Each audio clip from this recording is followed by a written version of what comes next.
66. 6640. Your future lies in 6640. 66 books by 40 authors, and yet we now discover it's an integrated message system from outside our time domain. Daniel continuing, and I saw in a vision, and it came to pass when I saw that I was at Shushan in the palace, which is in the province of Elam. And I saw in a vision and was by the river Ulai. Now, there's a phrase in here, Shushan in the palace.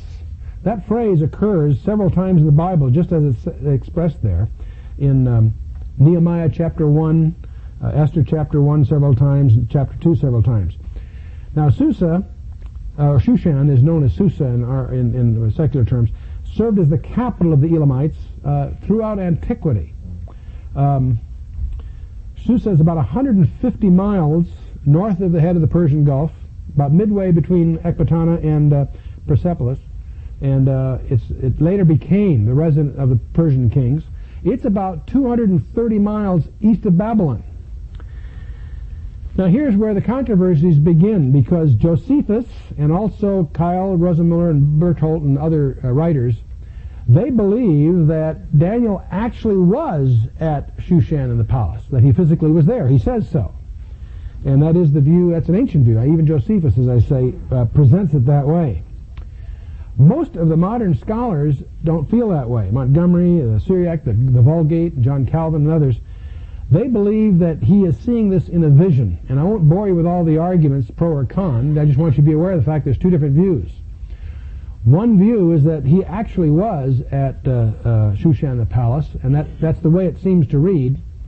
There's a couple of problems with that view. The best of our historical information, that this was not a major... Bear in mind, this is substantially prior to the Persian Empire rising to power. That's one problem.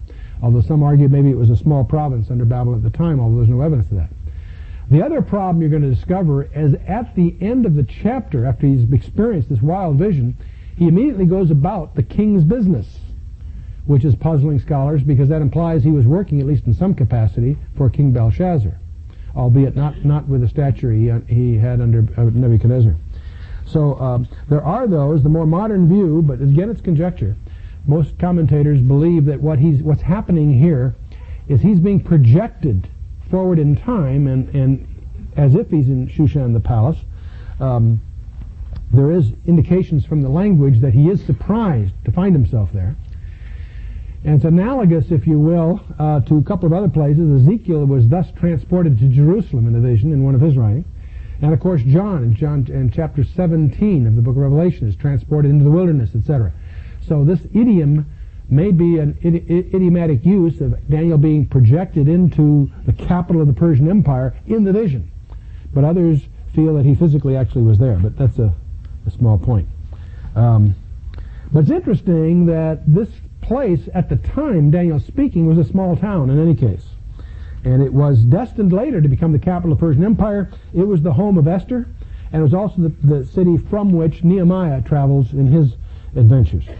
In about 1901, it's at that city that the Code of Hammurabi was found. So it's obviously got deep archaeological roots, and the famous palace there was built by Darius I and later enlarged and so forth. But enough of that. Let's keep moving.